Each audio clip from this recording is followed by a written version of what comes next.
इस अच्छे समय के लिए हम कुछ देर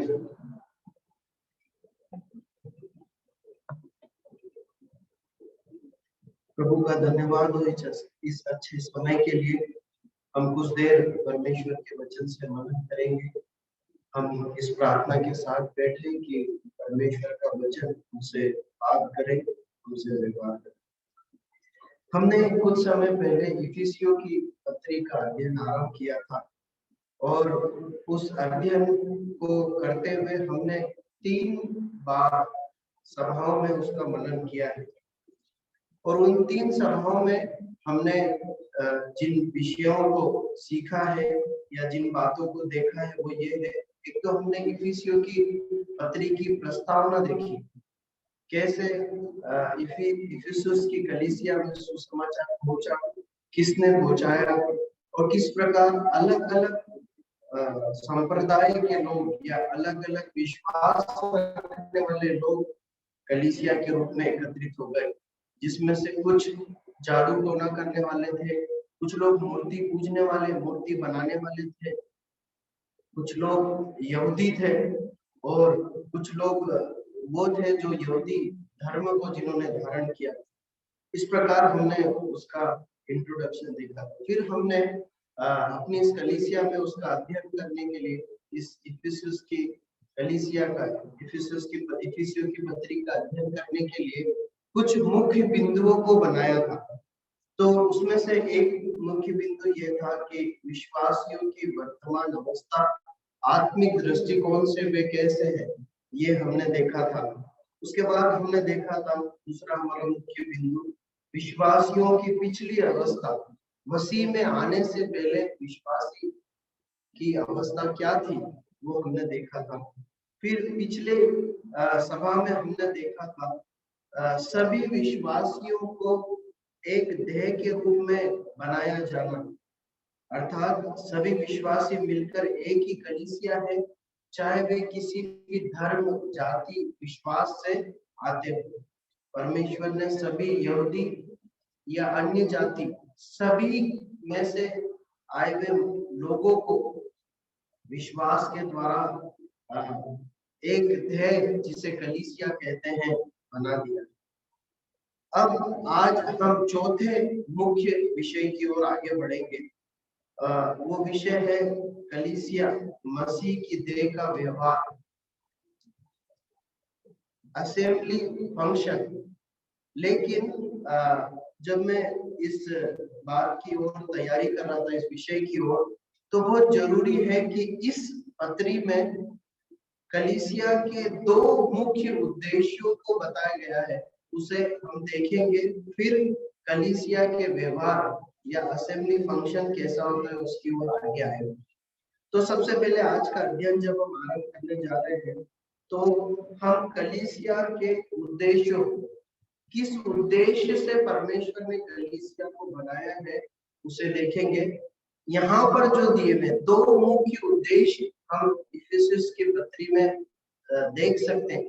बहुत सारे उद्देश्य हैं परमेश्वर के वचन का अध्ययन करें, लेकिन मुख्य रूप से 2 उद्देश्यों को हम देखेंगे। तो हम यहाँ से शुरू करते हैं। कलीसिया मसीह की देह का बनाने का उद्देश्य। पहला उद्देश्य इफिसियों की पत्री 3 अध्याय 10 और 11 आयत को पढ़ लीजिए। जिन्हें मिले जोर से पढ़ें और पढ़ने में मदद करें। इफिसियों की पत्री 3 अध्याय 10 और 11 आयत क्या लिखा है? ताकि अब कलीसिया के द्वारा परमेश्वर के मानव के साथ उन प्रधानों और अधिकारियों पर जो स्वर्गीय स्थानों में है प्रकट किया जाए, उस सनातन मंशा के अनुसार जो उसने हमारे प्रभु यीशु मसीह में की थी। एक उद्देश्य जो यहाँ पर हम पढ़ते हैं कलीसिया के संबंध में ये है, परमेश्वर ने कलीसिया इसलिए बनाई, कलीसिया को अपनी देह के रूप में इसलिए बनाया ताकि परमेश्वर अपने आप को पूरी दुनिया में, स्वर्ग में, पृथ्वी पर प्रकट। परमेश्वर का कलीसिया को बनाने का जो मुख्य उद्देश्य है वो ये है कि परमेश्वर कलीसिया के द्वारा, आपके और मेरे द्वारा संसार पर, न केवल संसार पर परंतु स्वर्गों में भी अपने आप को प्रकट करना चाहता।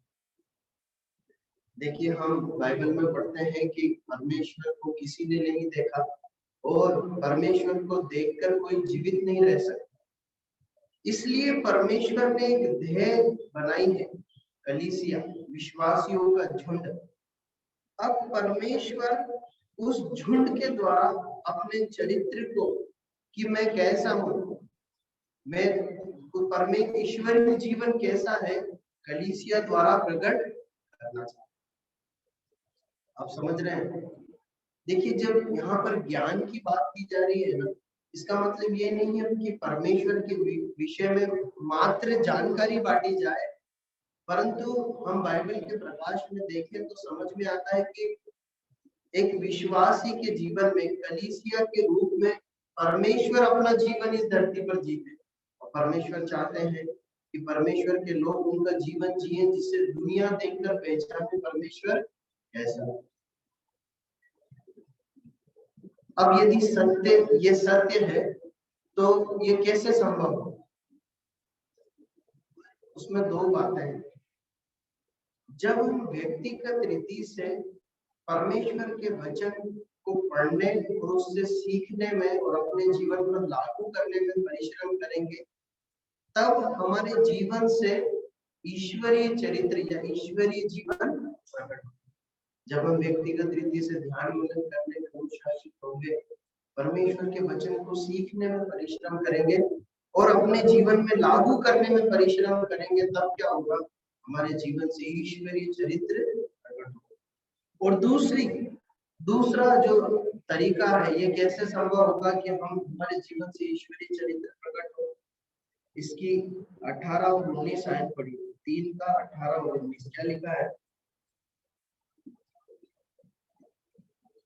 सब पवित्र लोगों के साथ भांति समझने की शक्ति पाओ कि उसकी चौड़ाई और लंबाई और ऊंचाई और गहराई कितनी है, मसीह के उस प्रेम को जान सको जो ज्ञान से परे है, कि तुम परमेश्वर की सारी भक्ति तक परिपूर्ण हो जाओ।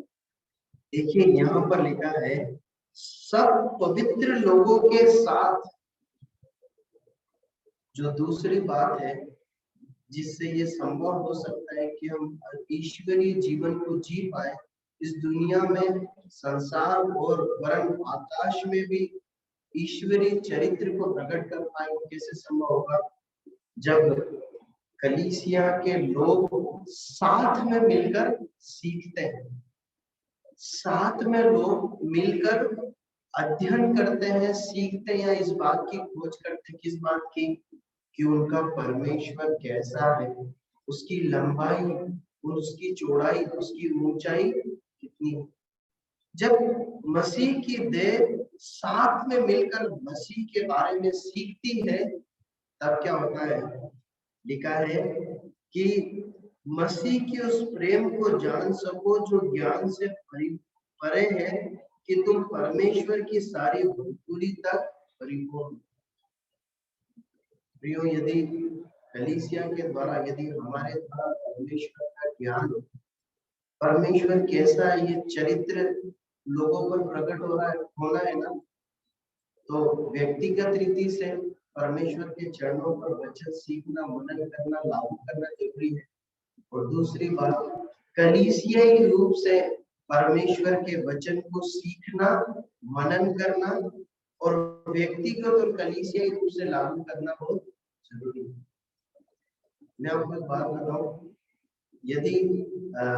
यदि आप किसी भी भक्त परमेश्वर के दास को देखेंगे ना, जो परमेश्वर की वचन की बहुत अच्छी समझ रखते हैं, या जिनका जीवन आपको मसीह के चरित्र के समान, व्यवहार के समान दिखाई देता है, तो यदि आप उनके जीवन को और नजदीकी से टटोलेंगे ना, तो आप पता एक बात पाएंगे, ये मैंने नोटिस किया, वो कलीसिया, किसी ना किसी कलीसिया से बहुत घनिष्ठता से जुड़े हुए, या उन्होंने बहुत एक लंबा समय कलीसिया में परमेश्वर के वचन को सीखने, परमेश्वर के लोगों के साथ समय बिताने में सभाओं में जाने में, सभाओं में कलीसिया गतिविधियों में हिस्सा लेने में परमेश्वर के अरबों के अधीन अपने जीवन को बिताया है। मैं बता रहा हूँ आपको, आपको कोई भी ऐसा व्यक्ति अगर आपके मन में अभी स्मरण आ रहा है तो आप ढूंढिए, ऐसे लोगों को पाएंगे जिन्होंने कलीसिया के साथ सीखने में और आज्ञाकारिता में अपने जीवन को खर्च किया, इसलिए उनके जीवन से ईश्वरीय चरित्र नजर आता। परमेश्वर सहायता करे। पहली बात हमने देखी कलीसिया को बनाने का उद्देश्य क्या है, परमेश्वर का जीवन कलीसिया द्वारा प्रकट। दूसरी बात को हम देखते हैं, उसके लिए हम कुछ वचनों को पढ़ेंगे। इफिसियों की पत्री उसका 4 अध्याय और उसकी 11 और 12 है।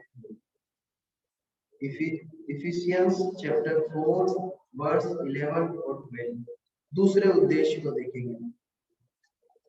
और इसमें कितनों को भविष्यवाणी व्यक्त करके और कितनों को सुसमाचार सुनाने का उपयोग करके और कितनों को हमारे उपदेशन करके दे दिया, जिससे पवित्र लोग सिद्ध हो जाए और सेवा में काम किया जाए।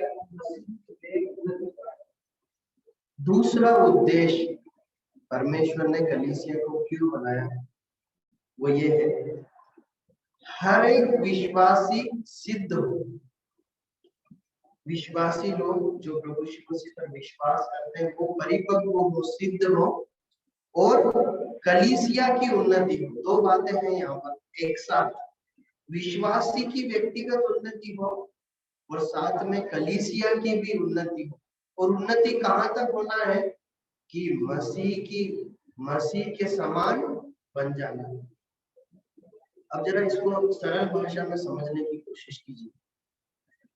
परमेश्वर ने मुझे इसलिए कलीसिया में डाला है या कलीसिया में जोड़ा है ताकि मैं उन्नति करूं, मैं सीखूं, मैं सिद्ध हूं।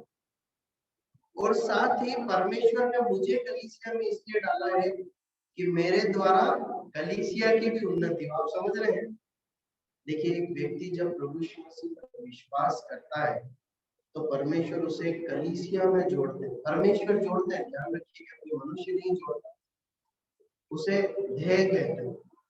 इसलिए जोड़ते हैं ताकि उस व्यक्ति के द्वारा उस व्यक्ति की उन्नति हो, वो प्रभु में बढ़े, उस व्यक्ति के द्वारा कलीसिया की भी उन्नति हो। देखिए, ये पता है कितना खूबसूरत है, इसको वचन से समझने की कोशिश कीजिए। अब इसका इसी का 4 अध्याय का इफिसियंस चैप्टर 4 उसका 7 आयत और 16 आयत को पढ़ लीजिए। 7 आयत और 16 आयत को पढ़िए। क्या लिखा है? हर हमें से हरेक को मसीह के दान के परिमाण से अंदर बनाए, जिससे सारी देह हर एक जोड़ की सहायता से एक साथ मिलकर एक साथ बैठकर उस प्रभाव के अनुसार जो हर एक के परिमाण उसमें होता है अपने आप को बढ़ाती है कि वह प्रेम को वृद्धि करती है। अब देखिए, जब इस दोनों आयत को आप पढ़ेंगे ना तो मैं सरल शब्दों में समझाता हूँ क्या उसका अर्थ निकल कर आता। हर एक विश्वासी को परमेश्वर अपना विशेष अनुग्रह देते हैं, उसके अंदर एक विशेष प्रभाव देते हैं, ठीक है, 7वीं आयत के अनुसार। और सबको जो दिया गया अनुग्रह है या प्रभाव है, सामर्थ्य, वो अलग अलग, ठीक है, वो मसीह के परिमाण के अनुसार है, मतलब जैसा मसीह ने नाप तोल कर दिया है उतना है, ठीक है। अब जब 16 आयत में पढ़ते हैं तो ऐसा लिखा है कि उस प्रभाव के अनुसार जो हर एक भाग के परिमाण से होता है अपने आप को बढ़ाती है।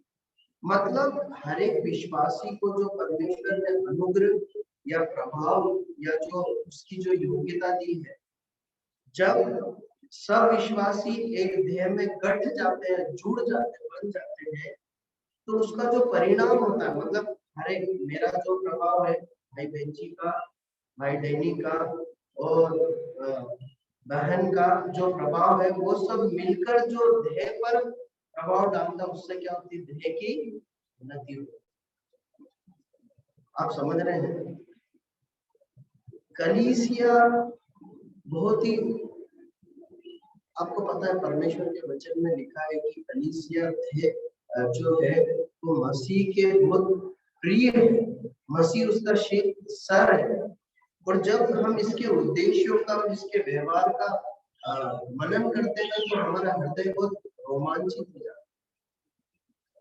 दूसरा उद्देश्य, ताकि व्यक्ति सिद्ध बने, ताकि जो है कलीसिया सिद्ध बने। प्रियो, मैं आपके सामने एक प्रश्न रखकर आगे बढ़ना चाहता हूँ। क्या हम अपनी कलीसिया को, क्या जिस कलीसिया के हम भाग हैं उसको इस रीति से देखते हैं? क्या एक देह के समान मुझे प्रभु ने कलीसिया में रखा है ताकि मैं उन्नति करूं और मेरे द्वारा मेरी कलीसिया भी उन्नति करे। यदि ये मेरी जो देह, हमारी जो देह है, यदि मान लीजिए ये हाथ को जिस उद्देश्य से रखा गया है, यदि ये वो काम नहीं करेगा तो ये देह का नुकसान होगा, ये देह के लिए कमी का कारण ठहरेगा। और साथ ही यदि ये हाथ ये कलीसिया से दूर होगा या इस देह से दूर होगा तो ये भी किसी काम का नहीं रहेगा। आपस में इस तरीके से जुड़े हैं। जब एक विश्वासी कलीसिया से प्रगाढ़ संबंध बनाकर जीता है तो वो भी उन्नति करता है, उसके कारण कलीसिया भी उन्नति करती है। कलीसिया एक ऐसा उपक्रम है या एक ऐसा कारखाना है जहाँ पर सिद्ध बनते हैं विश्वासी। प्रभु सहायता करे, हम आगे बढ़ते हैं। देखिए, दो ही उद्देश्यों को यहाँ पर हम देख रहे हैं कि इफिसुस की कलीसिया में इन दो उद्देश्यों को प्रभु ने प्रकट किया। और भी अगर आप ढूंढेंगे तो मिलेंगे, पर दो को ही देखा है। अब हम आते हैं कलीसिया का, इस देह का व्यवहार, फंक्शन, ये कैसे काम करती है ना। और उसमें पहली बात को देखेंगे, विश्वासी का विश्वासी के साथ व्यवहार। कलीसिया का आंतरिक व्यवहार, इंटरनल फंक्शन को हम देखेंगे। उसमें पहली बात, हम विश्वासी का विश्वासी के साथ व्यवहार देखते जा रहे हैं, इंटरनल फंक्शन। उसमें पहली बात, उसके लिए हम पढ़ेंगे 4 अध्याय 1 से 6 आयत। 4 अध्याय 1 से 6 आयत। बहुत अच्छा होता कि हम अध्यायों को पढ़ते, लेकिन समय की सीमा है इसलिए अध्यायों को नहीं पढ़ रहे हैं। कोई भी भाई इफिसियों 4 1 से 6 तक पढ़े।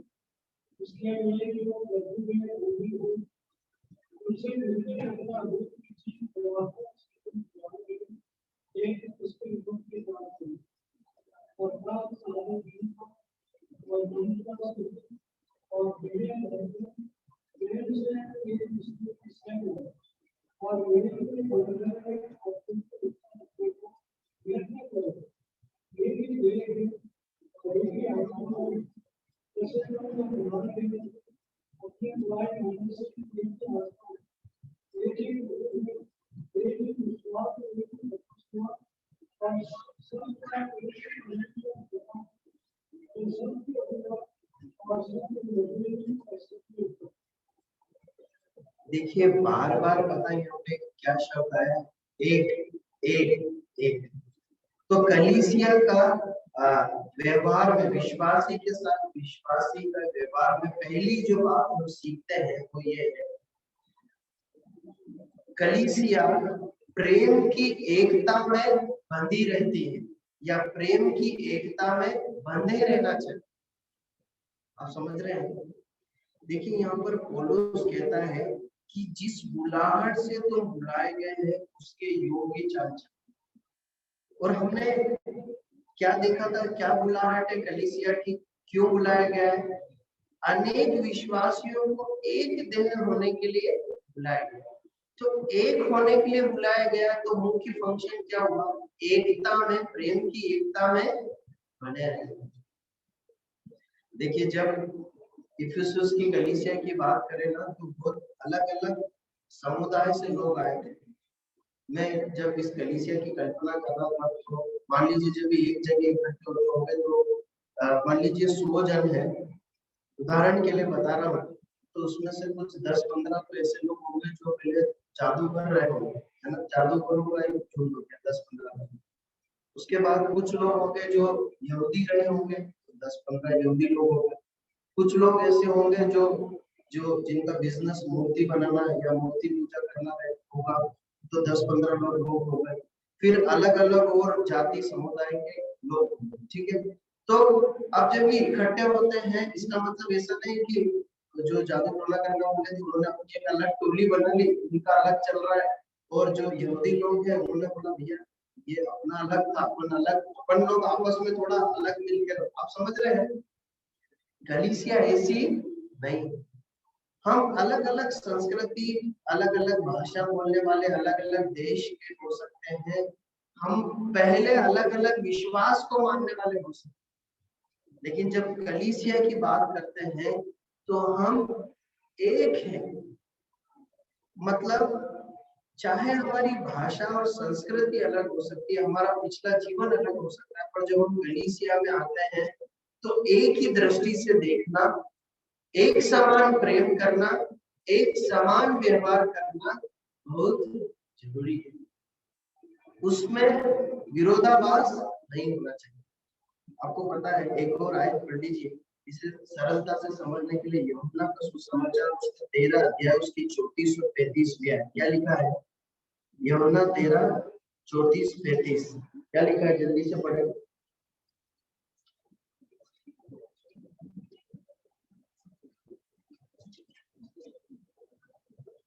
John chapter 13 verse 34, 35।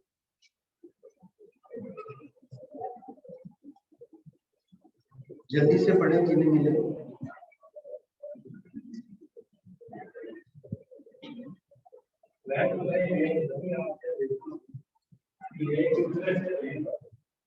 जैसा मैंने तुमसे प्रेम रखा है, वैसे भी तुम भी एक दूसरे से प्रेम रखो। यदि आपस में प्रेम रखोगे तो इसी से सब कार्य तुम नए चलेंगे।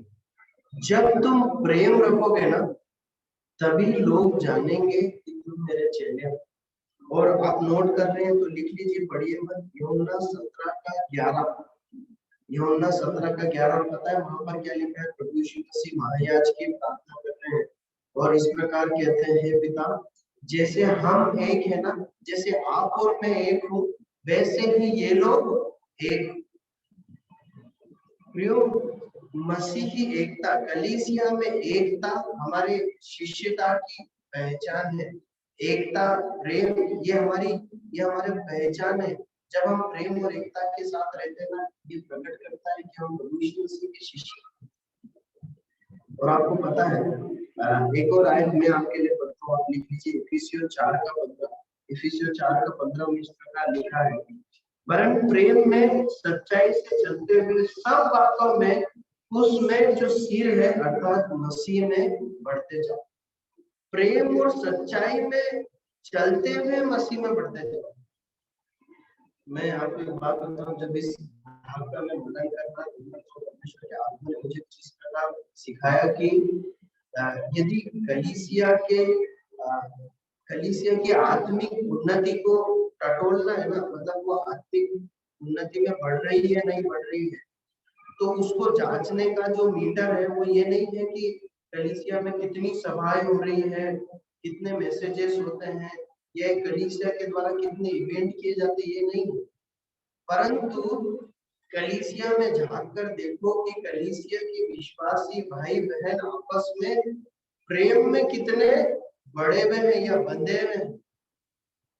एक कलीसिया मसीह में उन्नति कर रही है नहीं कर रही है, इस बात से पता चलेगा कि वो आपस में प्रेम में बढ़ रहे हैं या नहीं बढ़ रहे हैं, या प्रेम में बने हुए हैं या नहीं बने। ये मीटर है जो बताता है हम उन्नति कर रहे हैं या नहीं कर रहे, मैं उन्नति कर रहा हूँ या नहीं। प्रभु सहायता करें। पहला व्यवहार, प्रेम की एकता में बने रहना, पहला फंक्शन है। दूसरा फंक्शन, इफिसियों 5 का 3 और 4 पढ़िए।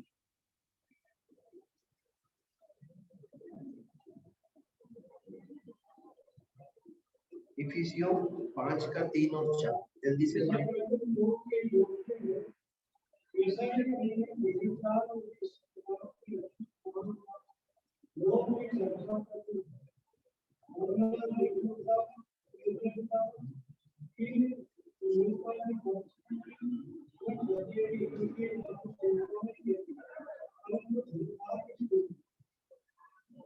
दूसरा कलीसियाई फंक्शन ये है, ये जो सहभागिता है ना, कलीसियाई सहभागिता, ये पवित्र सहभागिता है। आप समझ रहे हैं? पहला फंक्शन हमने देखा था प्रेम की एकता, दूसरा पवित्र सहभागिता। इसमें जो गतिविधियां होती है, इसका जो फंक्शन है, व्यवहार है, उसमें पवित्रता मुख्य स्तर पर। अब जरा सरल शब्दों में समझिए, परमेश्वर का वचन बताता है कि जो कलीसिया, जो समूह है, जो उसकी देह है, विश्वासियों का जो झुंड है, उसमें यदि पूरी दुनिया में तुलना करें किसी भी झुंड से, ग्रुप से, समूह से, तो उन सबसे बढ़कर आपसी प्रेम, नजदीकी और सहभागिता पाई जाती है। ठीक है, लेकिन सबसे अधिक प्रेम, नजदीकी और सहभागिता होने के बावजूद इस संबंधों में क्या है मालूम है? पूर्ण पवित्रता है। आप समझ रहे? देखिए कितनी कितनी रोचक ये बात है।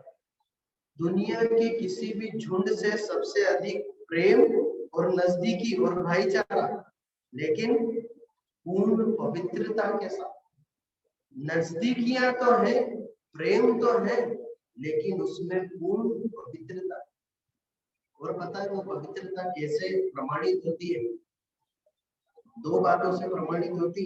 यहाँ पर लिखा है, किसी प्रकार लिखा है तीसरी आयत में, जैसा पवित्र लोगों के योग्य तुम में व्यभिचार और किसी प्रकार के अशुद्ध काम और लोभ की चर्चा तक न हो। मतलब हमारे कलीसियाई बातों में, मतलब एक विश्वासी, एक भाई बहन, बहन बहन, भाई भाई जब आपस में बातें करते हैं तो हमारी बातों में पवित्रता होना बहुत जरूरी है। आपको मालूम है दुनिया में क्या होता है? दुनिया में जो ग्रुप है, समूह है, या जो दोस्त लोग हैं, जब वो आपस में मिलते हैं तो मैंने देखा है कि चाहे वो शायद सामाजिक रीति से ऐसा ना करते हो, लेकिन उसी समाज का झुंड जब व्यक्तिगत रूप से एक दूसरे के घरों में या आपस में मिलते हैं तो उनकी बातों में अश्लीलता और गंदे चुटकुले मजाक, अश्लील चुटकुले मजाक या द्विअर्थी बातें होती। पर कलीसिया के साथ ऐसा नहीं होता। कलीसिया में ऐसा नहीं होता और नहीं होना चाहिए। हम मसीही बहन से बहन होकर मित्र हो सकती है, भाई भाई से होकर मित्र हो सकता है। हमारा विषय वो नहीं है, इसलिए ये बात आई, इसलिए बता दूं, परमेश्वर का वचन भाई और बहन के बीच में मित्रता जैसे संबंध की अनुमति नहीं देता। भाई भाई है, बहन बहन, लेकिन अलग अलग जब ये मित्र हैं या जब हम एक दूसरे के परिवारों में जाते हैं तो हमारी बातों में शुद्धता बहुत होना जरूरी है। और दूसरी बात, हम आपस में बहुत जुड़े हुए, गठे हुए हैं, लेकिन परमेश्वर का वचन स्त्री और पुरुषों के बीच में एक दूरी को बताता है। देखिए एक आयत को पढ़िए, पहला कुरिन्थियों 7 का आयत। क्या लिखा है? पहला कुरिन्थियों 7 का आयत। पहला कुरिन्थियों 7 का आयत। उन बातों के विषय में ये अच्छा है कि पुरुष करना चाहिए। देखिए कलीसिया में सोशल डिस्टेंसिंग को बताया गया है। काय के लिए मालूम है? अगर उसके आगे की आयत पढ़ी तो समझेगा व्यभिचार की तरह से हम एक दूसरे के प्रेम में बंधे हैं, लेकिन परमेश्वर का वचन शारीरिक दूरियों को बताता है। इसलिए हमें ध्यान रखना है जब हम कलीसिया में आते हैं, भाई लोगों को ध्यान रखना है कि बहनों को कैसे देखते हैं, बात करते समय कितनी दूरी होना जरूरी है। बहनों को भी इस बात का ध्यान रखना है। क्यों? क्योंकि कलीसिया फंक्शन में सहभागिता में पवित्रता सर्वोपरि सर्वोपरि। परमेश्वर सहायता करे। हम आगे बढ़ते हैं, तीसरी बात की ओर आते हैं। देखिए ये सावधानी रखना क्यों जरूरी है, ये पवित्रता बरतना क्यों जरूरी है, क्योंकि हमारा परमेश्वर पवित्र है, उसकी दया पवित्र नहीं हो सकती। और साथ ही एक और आयत पढ़िए, यहाँ पर लिखा है इफिसियों 5 का 5 और 6 पढ़िए, क्या लिखा है? क्योंकि तुम ये जानते हो कि किसी व्यभिचारी का अवसर या लोभी मनुष्य जो मूर्ख पूछने वाले के बराबर है, वैसे ही परमेश्वर के राज्य में विकास नहीं। कोई तुम्हें व्यर्थ बातों से रोकना दे, क्योंकि इन आगों के कारण परमेश्वर का क्रोध आज्ञा न मानने वालों को करता है। देखिए परमेश्वर का क्रोध जो अपवित्रता में, अश्लीलता, व्यभिचार में, अनैतिकता में अपने जीवन जीते हैं, चाहे वो गुप्त रीति से जिए या कलीसिया में इस प्रकार की करने की हिमाकत करें, मैं आपको परमेश्वर के वचन के आधार पर चेतावनी देना चाहता हूँ कि परमेश्वर का क्रोध भड़केगा और दंड आए बिना रहेगा नहीं। इसलिए अपने मन के विचारों में और अपनी आंखों में, कलीसिया में और व्यक्तिगत जीवन में पवित्रता बनाए रखना बहुत जरूरी है। हम आखिरी बात देखकर समाप्त करेंगे, कुछ और बातें थी, हमारा समय पूरा हो गया। एक और बात हम देखते हैं इस फंक्शन में, कलीसिया इंटरनल फंक्शन में पहली बात देखी कि प्रेम की एकता होना चाहिए। दूसरा, इस सहभागिता में, इस फंक्शन में, क्रियाकलाप में पवित्रता अनिवार्य है, पवित्रता होनी चाहिए। तीसरी बात, कलीसिया फंक्शन में मसीह के व्यवहार में, एक मसीही के व्यवहार में लोभ नहीं होना चाहिए, लालच या लोभ से भरा हुआ हृदय नहीं होना चाहिए। तीसरी बात को हम देखते हैं, कहां पर पढ़ते हैं? इफिसियों 5 का 3 में ही पढ़ते हैं। क्या पढ़ते हैं? लोभ की चर्चा तक न, लोभ की चर्चा तक। एक और आयत इसको समझने के लिए पढ़ लीजिए, मत्ती 6 का 24, क्या लिखा है? मत्ती का सुसमाचार, मैथ्यू चैप्टर 6 वर्स 24, क्या लिखा है? कोई मनुष्य दो स्वामियों की सेवा नहीं कर सकता, क्योंकि वह एक से जाएगा और दूसरे से प्रेम करेगा, और एक से जुड़ा रहेगा और दूसरे को पीछे रखेगा। परमेश्वर और धन दोनों की सेवा नहीं कर सकते। देखिए साफ लिखा है, धन की सेवा हो सकती है या परमेश्वर की सेवा। देखिए इसका मतलब ये नहीं है कि हम सब कुछ नौकरी धंधा छोड़कर जिन चीजों से हमें धन मिलता है छोड़ छुड़ा के झोला टाक के निकल जाए, ये अर्थ नहीं। परमेश्वर का वचन ऐसा सिखाता है कि कमाई करे और जो कमाई न करने पाए वो खाने भी ना पाए। मतलब हमें अपनी जरूरतों के लिए कमाई करना है, हमारे पास प्रभु जो धन देते हैं उससे हमारी जरूरतें पूरी करना है, और दूसरों के लिए भी हमें उस धन में से बांटना, ये हमारी जिम्मेदारी। लेकिन एक मसीही के रूप में, कलीसिया के रूप में धन हमारी जिंदगी नहीं होना चाहिए। धन की लालसा से कैसे और कमाओ, हाई पैसा, ये हमारा उद्देश्य नहीं होना चाहिए। एक और आयत को पढ़िए, इब्रानियों की पुस्तक 13 अध्याय 5 है, क्या लिखा है? इब्रानियों 13 का 5।